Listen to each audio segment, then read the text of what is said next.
This is a memo I found on DC Leaks from the George Soros offices regarding the DC office strategy for 2014 to 2017.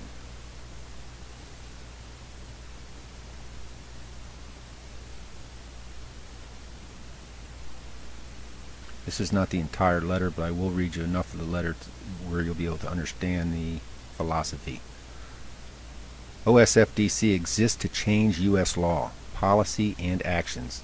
It does not exist to educate the public or hold meetings. We work with and support every OSF region, many thematic programs, and dozens of OSF grantees.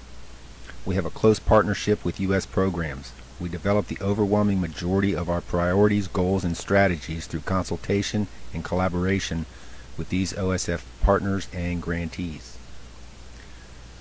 The issues OSF prioritizes in Washington are hard, often politically polarizing and unpopular. If they were easy and supported by the large politically relevant constituencies, advocates would not need George Soros' support so desperately.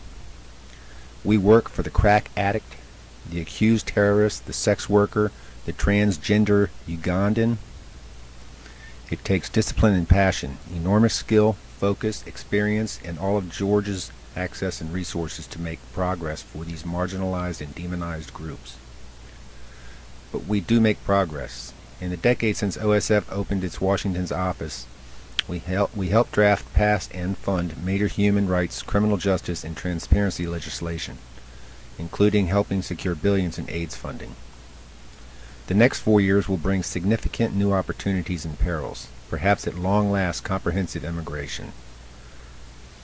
The possibility of a Republican-controlled Congress after 2014, slashing social programs and civil rights protections, and a new president after 2016. A chance to end the war on terror, close Guantanamo, and release scathing Senate report on CIA torture. A new normal of continued drone strikes and detention without charge. Without a metastasizing, militarized U.S. counterterrorism campaign across Africa. Establishing Cardin Luger as a new global transparency norm. Shell companies continuing to launder billions for dictators. The specific priorities and strategies we propose for the next 4 years on domestic policy and international issues are detailed below. They are nearly as varied and widespread as OSF itself and cannot be encapsulated here. But all of our work is premised on the belief that what the U.S. does on almost every issue OSF cares about matters enormously. For better or worse, for millions of people, OSF DC strategies for the next 4 years are calculated to make the U.S. policies and actions better, significantly better. Context. U.S. government actions around the world matter in the effort to promote open society values, for better or worse, and we work both to change the U.S. government itself and to influence its policies toward others. Thus, for instance, we work with both to increase the accountability of the U.S. government and to increase the accountability as a goal of U.S. policy. Likewise, while many crucial domestic policy battles take place at the state and local level, federal actions have an enormous impact on open society issues within the United States. Our efforts on both international and domestic issues are influenced by the difficult federal fiscal environment. The high degree of partisanship in Washington, George's access to senior Democrats and his demonization by conservatives, and the fact that OSF tends to prioritize marginalized communities and politically charged issues that others avoid because they must worry about funding and are more vulnerable than OSF. How they work.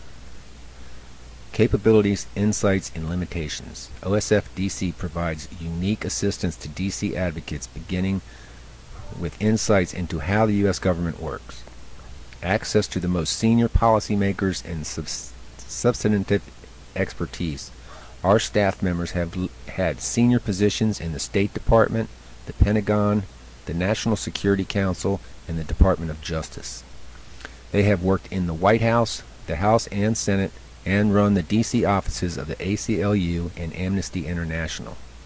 We have a unique governing power because of our strong, long-lasting relationships in government. The NGO community and think tanks, and because we do not compete with advocacy partners for attention, credit, or funding. We have more than $2 million in rare 501c4 funding and have frequently funded invaluable Republican consultants for coalition efforts. OSF's local knowledge and partners provide critical legitimacy and information for advocacy, as do our highly expert OSF colleagues in other programs. The issues and strategies that OSF DC advances are as diverse as OSF itself. They range from huge high-profile issues like immigration reform and the war on terror, to far more discrete problems receiving little public attention. They are difficult to capture in the 10-page document. Moreover, they can appear ad hoc.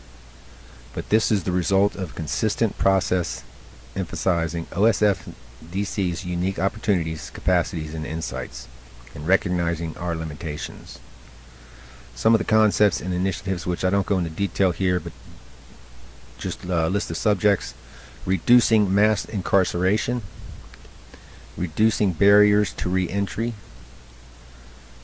reducing school discipline, increasing immigration, making it easier to vote, judicial nomination placements, drug treatment and alternatives to incarceration, racial profiling limitations on law enforcement officers, public interest advocacy or the lobbies, and media manipulation.